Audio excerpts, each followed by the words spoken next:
I understand I'm a highly sexual type of person. You think you're an addict? No, my therapist said I'm not a sex addict. I'm a love addict. I'm a pleaser. I'm an over pleaser. Okay. I want people to love me. That's my issue. Because again, the celibacy You has shown want that I people could to love withstand. You're like, it was 1 month, and Nick. you're Relax. and you're As long as I've been and you're celibate, it was reeling 9 them in months. with your dick. Just calm down. It was 1 month. But I'm just saying, I'm not like, I don't like, ooh, I might have 1 to fuck month. something tonight. Like that's not going through my mind. Like I'm too busy for that. Like, Right. but I do it when I'm in it. I wanna have sex multiple times that night with that person. So I'm in it because I want to please that person. I want this experience to So be. is Nick Cannon a sex addict? I feel like he is. There has to be some type of explanation to what the reason why he's doing what he's doing. Well, and why he continues to do it. Because sir, you can't be having all these kids. Why are you having all these children? What's happening? Something that stuck out to me was when he said like his first sexual encounter was at 13. So this was another part of that interview because he was talking about he never knew that his thing was thangin' until a certain time when women started telling him, yo, you're blessed. Blessed in the city, we're blessed in the like, you feel me? Like, like when they started telling him that he was blessed, that is when he was like, oh, maybe I am. So 13 is very young to have your first sexual encounter.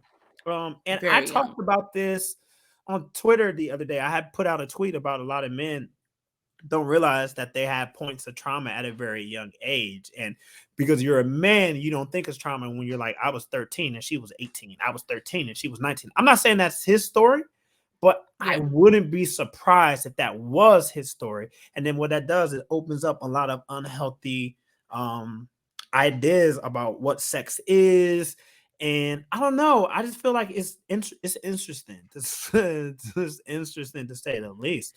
Because at first I thought this was just an issue of him wanting to have kids for his legacy because we know he has lupus. He doesn't know how long he'll be around, this, that, and the other. And he has talked about publicly that he wants to make sure that he leaves behind a legacy. But if you just took a month off of sex and that's all you could do, it's not a legacy if people are going to end up fighting over it.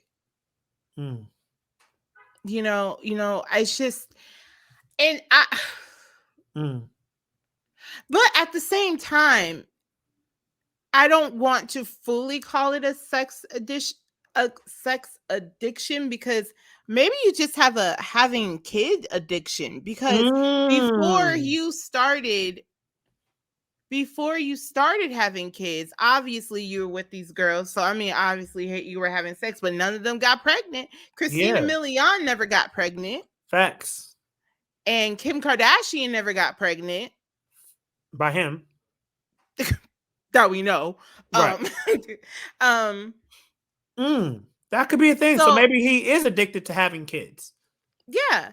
But first of all, you got married, had babies with Mariah Carey, and then you got divorced and all hell then just broke loose. I think that's really when I think that's, and I think, okay, so I'm going to say this, and you know me, I always find the connecting. I'm sorry, I cut you off. Go ahead. No. That was pretty much it.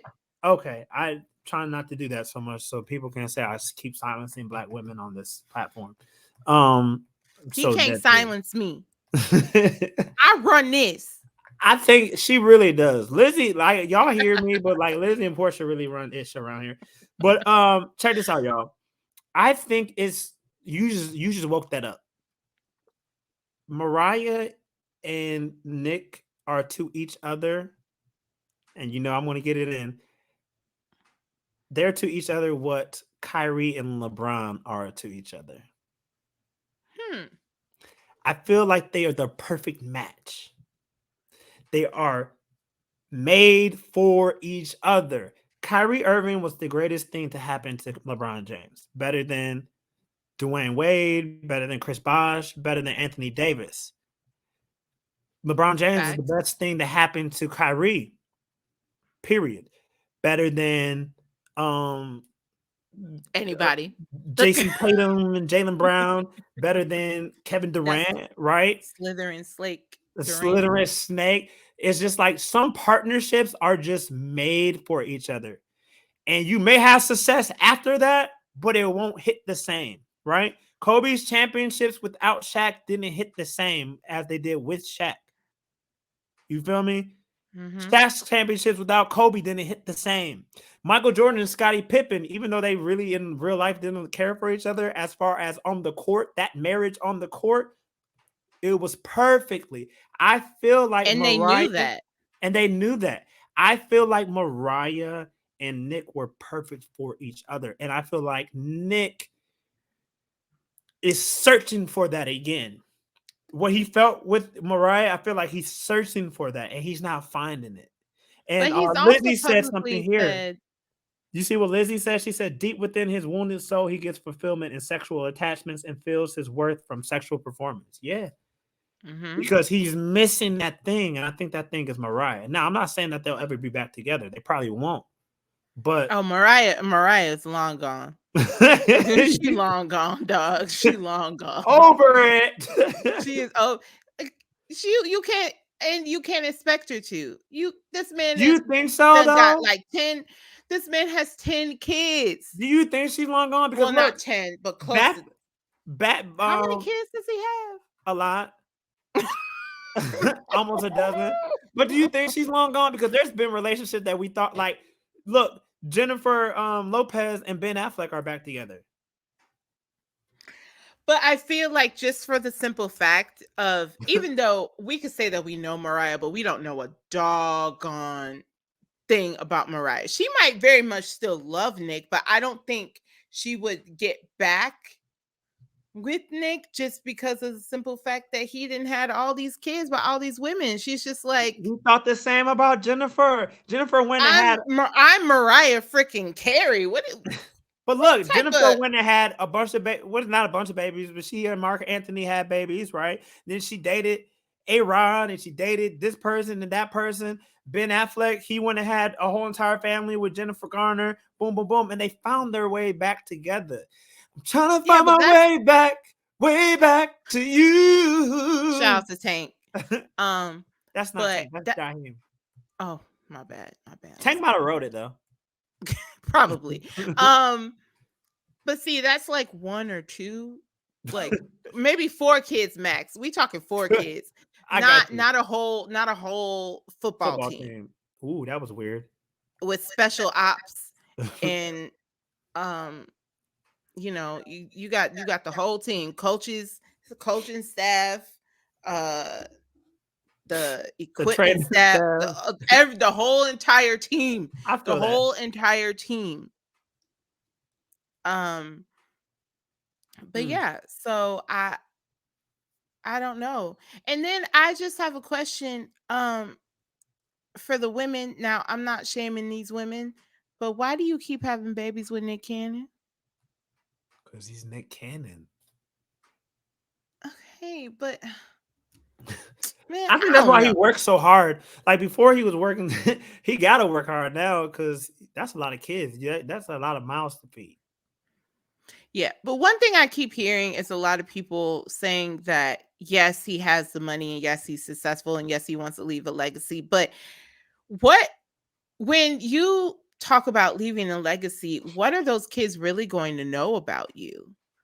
Because you can't really spend that much time with each child. He said that's false. He spoke on that and he said that he spends just as much time with his kids that anyone else does. I don't see how, but okay. I'm going to take your word for it. That's all we can do. I call cap, but that's what he says.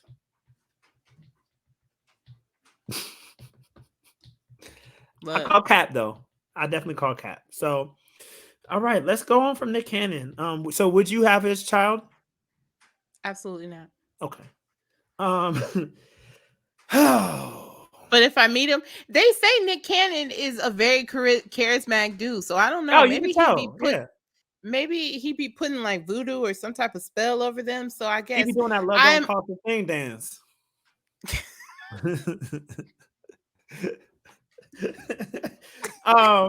Yeah, Nick Cannon. So shout out to Dick Cannon. I guess we'll welcome your new kids here this fall. Coming this fall.